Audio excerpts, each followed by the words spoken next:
नमस्कार दर्शकों, आपका अपना चैनल शिव गंगा में आपका स्वागत है। मृत्यु जीवन का अंतिम सत्य है जिसे कोई टाल नहीं सकता। भगवान श्री कृष्ण ने गीता में कहा है कि जिसने जन्म लिया है उसकी मृत्यु भी निश्चित है और जिसकी मृत्यु हो गई है उसका जन्म भी निश्चित है। श्री कृष्ण के इस कथन से ज्ञात होता है कि जीवन और मृत्यु एक चक्र है जिससे होकर सभी देहधारियों को गुजरना होता है। मृत्यु से जीवन का नया आरंभ होता है, इसलिए जीवात्मा का सफर सुखद हो और उसे अगले जन्म में उत्तम शरीर मिले, इस कामना से अंतिम संस्कार के दौरान कुछ नियमों का पालन जरूरी बताया गया है। यह सब हम आपको इस कथा के माध्यम से बताएंगे। वैदिक व पौराणिक ज्ञान प्राप्त करने हेतु वीडियो को अधिक से अधिक शेयर करें और चैनल को सब्सक्राइब करें। अधिक समय न लेते हुए हम अपनी कथा शुरू करते हैं।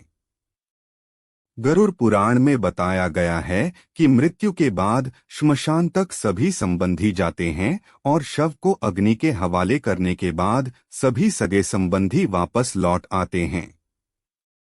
मृत व्यक्ति की आत्मा वहां मौजूद अपने संबंधियों को देखती है और मोहवश उनके साथ लौटना चाहती है। इसलिए कहते हैं, शवदाह के बाद पीछे मुड़कर नहीं देखना चाहिए। इससे व्यक्ति की आत्मा को मोह बंधन से निकलने में आसानी होती है और उसे आगे का सफर आरंभ करना होता है।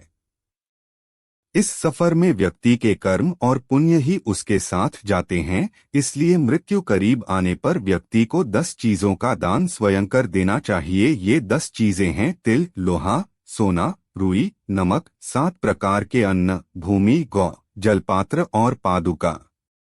कहा गया है कि इनके दान से यममार्ग में जाते हुए आत्मा को कष्ट का सामना नहीं करना होता है। याज्ञवल्क्य स्मृति में बताया गया है कि ब्रह्मचारी व्यक्ति केवल अपने माता पिता, गुरुजनों के शव को कंधा दे सकते हैं, अन्य लोगों के कंधा देने से इनका ब्रह्मचर्य व्रत भंग होता है। शवदाह के पहले शव को पवित्र जल से स्नान कराना चाहिए।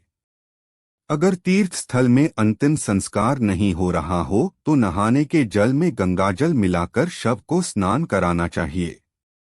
इसके बाद चंदन, घी, तिल के तेल का लेप करना चाहिए। शव को पवित्र और नवीन वस्त्र पहनाना चाहिए। पुराण में स्पष्ट कहा गया है कि शव को नग्न नहीं जलना चाहिए। शव को वस्त्र पहनाकर नवीन वस्त्र से पूरी तरह ढक देना चाहिए।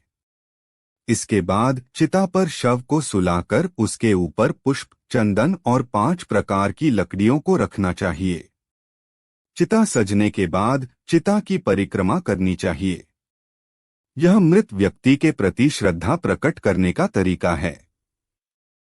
परिक्रमा द्वार परिजन के शव से यह आदेश प्राप्त किया जाता है कि आपने शरीर रहने तक हमारे लिए जो कुछ भी किया हम उसका आभार प्रकट करते हैं और अब आपको अंतिम विदाई देने के लिए आपके पार्थिव शरीर को अग्निदेव को समर्पित करते हैं, जिससे आपकी देह जो पंचतत्व से बनी है वह पंचतत्व में विलीन होकर फिर से नवीन देह धारण कर सके।